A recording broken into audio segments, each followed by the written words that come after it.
It was called by some the war to end all wars. Socialists dubbed it the imperialist war. Soldiers often called it the trench war. World War I was, in fact, the first modern war, a war waged with the ingenuity of the industrial age, from telegraphs to tanks, movies to machine guns. Despite being a modern war, the roots of World War I were steeped in Europe's tumultuous past.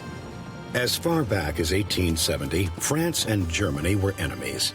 When Germany won the Franco-Prussian War, it seized two French provinces, Alsace and Lorraine. From then on, a competitiveness for European leadership evolved between the two countries, and a spirit of nationalism gripped them both. This nationalism went far beyond simply maintaining patriotic feelings for one's country. Instead, Germany, France, and other European countries believed that the interests of their homeland should always be put ahead of world cooperation. The resulting contempt for one country by another inevitably led to the risk of war. Nationalism was at the root of conflicts between Russia and Austria-Hungary. Russians believed that they were the protector of all of Europe's Slavic people, regardless of which government they happened to live under. For example, Serbia was an independent country, but millions of other Serbs lived under Austria-Hungary's rule.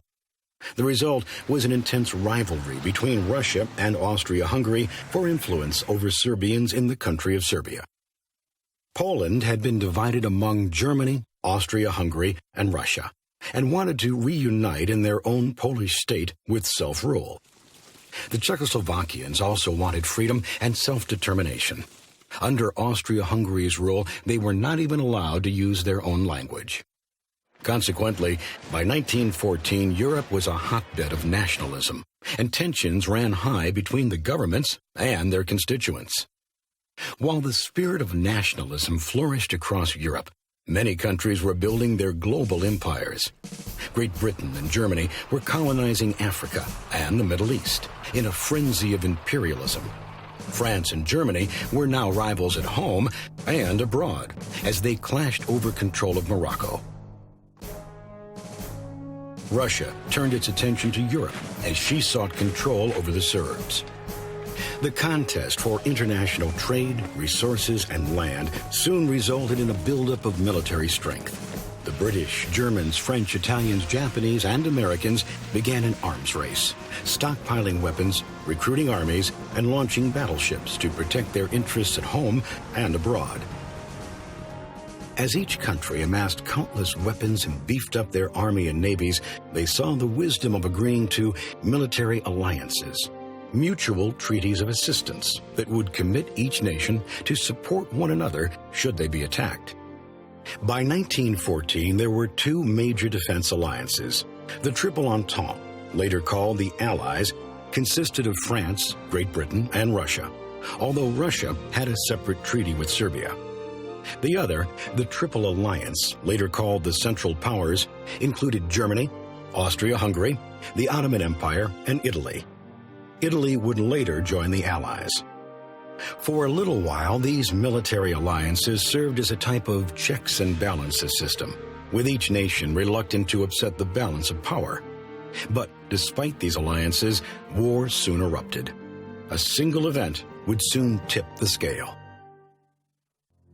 On June 28, 1914, in the capital of Bosnia, a village called Sarajevo, Archduke Franz Ferdinand of Austria and his wife Sophie were waving to the happy crowds from their motorcade, when a young man leapt from the sidewalk and shot them both dead.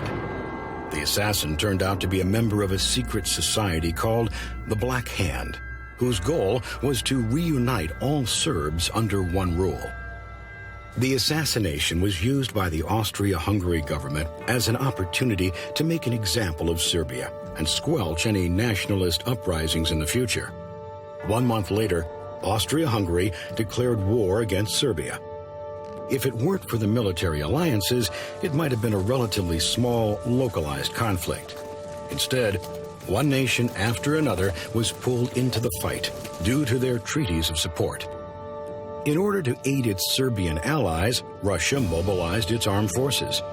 Germany, who was obligated by treaty to support Austria-Hungary, declared war on Russia 2 days after that. Subsequently, Germany declared war on Russia's ally, France. And 1 day later, Great Britain, who had a treaty with France, declared war on Germany and Austria-Hungary.